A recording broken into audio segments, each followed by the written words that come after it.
You're seeing a small herd of bison through a thermal handheld monocular from 100 yards away. What's remarkable isn't that you could see something as big as a bison from that distance, it's that you could see something quite a bit smaller. What is it? Let's find out.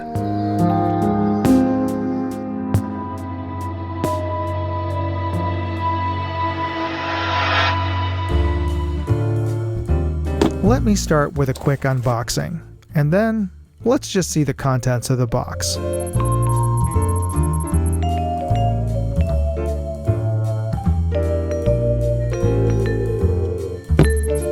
This is the Pulsar Helion2 thermal imaging monocular, and the unit is about 9 inches long and about 2 inches wide square, because it is a square-shaped unit, and a little bit wider at the objective lens here in the front.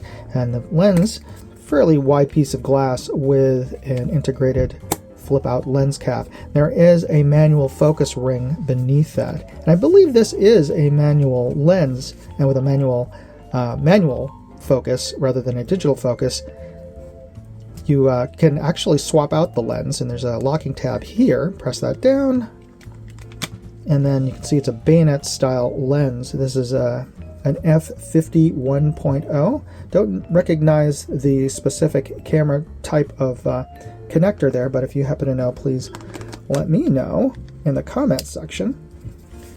And the overall unit feels very solid and well built. Feels like there is a solid metal frame inside of it. There's no space or creak on the body at all. The body is overall not textured, especially around where your fingers will go to provide a good grip in pretty much all weather conditions. And it does come with a hand strap to make sure that it does fit around and you have a good secure grip when using the unit. Underneath the strap is a very large battery. Reminds me of professional video camera batteries back in the day, and is kept in with this robust lever for the lock. And you can see it is a almost overbuilt locking system for that battery. And the battery purports to have a 16-hour runtime use, including Wi-Fi. Yes, the unit has a Wi-Fi, so you can broadcast directly the footage onto your phone and even go live on the web with it. There is a charging port here underneath this silicone tab. It's a USB-C, so you can charge the unit directly. The battery in the unit, but it also comes with an external battery charger, which I would recommend. The controls are along the top. We have our power, we have our menu left and right, or up and down, depending on which orientation you have, and you have your menu button between them, and you have your shutter button, or record, stop, and pause button at the very end here. And you see the menu, and by the way, I won't go into all the different menu options because it gets quite long, and unfortunately they don't provide you with a lot of detail in the user manual. It's a quick start guide. I recommend going to Pulsar's website and watching some of their videos, which really go into how to use the menu options, and hey, there are quite a few of them, so it is worth taking a look at their website. Now, you can see the menu through your ocular lens here, as well as you can see, you'll be seeing your image. There is a diopter focus behind that, and it does come with an integrated eye cup or semi-eye cup here to protect your eye from your night vision, from external lights, as well as to reduce the chance of seeing light bleed of the internal monitor projecting light onto your face, and if you are trying to be extra stealthy.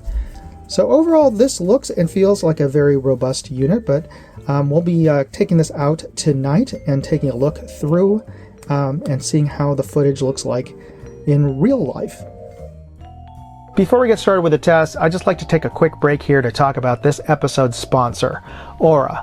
For the cost of just a VPN, I'm getting a whole suite of security services, including $1 million in identity theft insurance, and they're even removing me from those damn data broker listings. Use my link, aura.com/moondog, and you can try them for 14 days, free. And if you use that link, you're helping to support this channel. You know, identity fraud is a real thing, and with AI, it's all too easy to spoof your identity. That's why you should try out Aura. All right, let's get back to the tests. Later that night, I took the Helion2 outdoors to test out. An Amazon delivery truck had just driven up, and I pointed the camera towards the vehicle. You could see the heat from the engine quite clearly. Surprisingly, we can also see the heat in the brakes in the wheels. Now, the overall image is pretty sharp. It's almost like we're looking at black and white footage or negative black and white footage.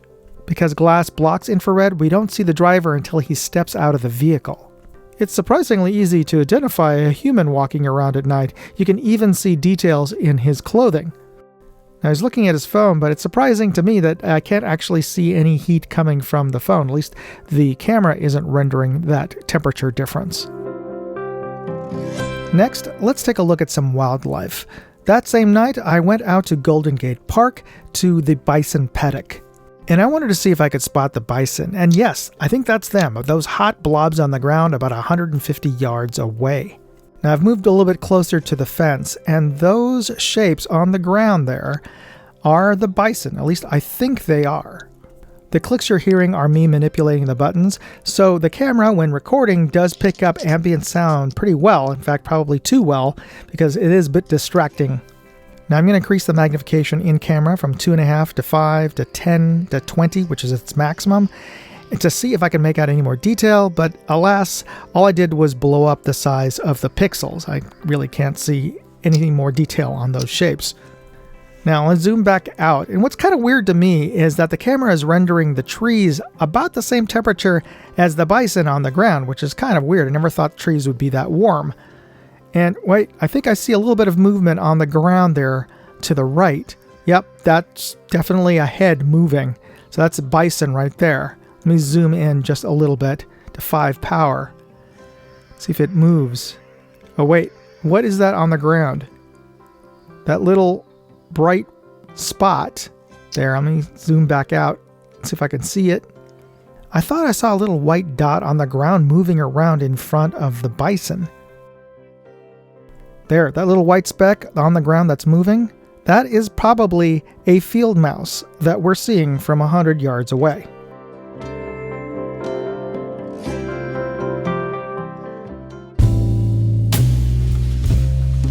All right, let's talk about the Helion2. And usually this is where I thank the manufacturer for lending me one of their products for me to test. But in this case, I've had no contact with Pulsar. Who I do want to thank is my neighbor Jessica for lending me her Helion2. An interesting story as to why she has one of these, which I'll get to in a minute. But first, let me preface this video by saying I'm almost a complete noob to thermal sights. Now, I own and have reviewed night vision goggles before, and I've tested out thermal sights at SHOT Show, but it's a far cry from being walked through a product in a brightly lit expo hall during the day and getting to field test a product for a couple of days at night. So yeah, it makes a big difference. Now, that said, if I give any incorrect information or give a hot take that's totally off base and lacking any context from using thermal sights and trying different brands, yeah, I'm probably going to be guilty of that. If I am, please let me know in the comments. I'm open to any constructive criticism on that. All right, so what impressed me and didn't impress me with this product? Well, first of all, I'm impressed with the build quality overall. This feels like a professional, even military grade piece of equipment. It just feels very solid. Everything is great except for, I have to say, the charging port on this. It's USB micro, which is kind of surprising in the age of USB-C. The other thing is it's smaller than your standard hole or port for a USB micro. It comes with a micro cable, but every other USB micro that I happen to have, I tried on here, it just wouldn't fit into the hole. You'd have to like shave off a bit of the end, which maybe was intentional because they didn't want you to use low quality USB micro cables and potentially damage the electronics. I don't know the thinking about that, but yeah, it's a non-standard sized hole, so be aware that you will not easily be able to just borrow anybody's micro cable. And it's getting harder and harder to find USB micro cables that people use anyway, since everybody's phone now uses USB-C or so. Anyway, now what impressed me in terms of its performance was that I was able to see a tiny, what I think was a mouse or maybe a rat from 150 yards away at night in pitch black and in this bison paddock in Golden Gate Park. Now I could see the bison because they're large animals, but to see a tiny animal in front of them, that was impressive. Now though, when I zoomed in with the digital zoom on this, I really couldn't tell what I was looking at either. That tiny little blob turned into a larger blob. That's all it is. So the level of resolution you're getting at long range, it's still, that's just the state of the art. That's thermal cameras don't give you the best in terms of silhouette detail. But that's just the sort of state of the art. What's impressive is that you are able to see something that small from a great distance. And that gets into why my neighbor has one of these. Now, she was a volunteer after the Maui fires the other year, which is a human tragedy in a great scale. But not only were many lives lost, human lives lost, but the whole families were left homeless. The homes just totally burned down. Now, what people forget is a lot of those homes had pets in them, and the ones that could escape out and escape the fires, when they came back, their families were gone. Their families were probably in a shelter somewhere. Their home was completely burned down. There was no place for them to go, so they were abandoned. And thankfully, there were volunteers out there looking for these pets and trying to reunite them with their families, like my friend Jessica. And her father bought her this thermal sight so that it could help her and the other volunteers find these animals at night, because oftentimes they were just hiding out in the bush. They had nowhere else to go. And she was able to use these to help find cats and dogs. So that's another thing. People think about thermal sights usually for hunting or maybe for security purposes, but they could also be used for humanitarian, for natural disasters and other disasters in the aftermath. So that's another use for the Pulsar Helion2. And if you're interested in picking one up, and they're not cheap, but as you can see, they are useful. And the fact that you can buy one of these online or at a camera store is still quite impressive. But that's technology for you. So if you're interested in picking one of these up, I've included product links as well as more information in my full written review at moondogindustries.com, and you'll find a link to that article in this video's description. If you use those links, you help support this channel. And of course, you can help support this channel by simply hitting that like button, the subscribe button, and notification bell buttons. It doesn't cost anything to be a subscriber to this channel, and it really helps with the algorithm and encourages the algorithm to suggest this video to other folks with interests like yours. So thanks for taking the time to press those buttons and taking the time to watch this video. God bless. Moondog out. Hey, I'd like to know what you thought of this video. Leave me a comment or chat with me on Facebook, Twitter, TikTok, MeWe, Instagram, or Locals. And if you want to see all of my videos, go to moondogindustries.com.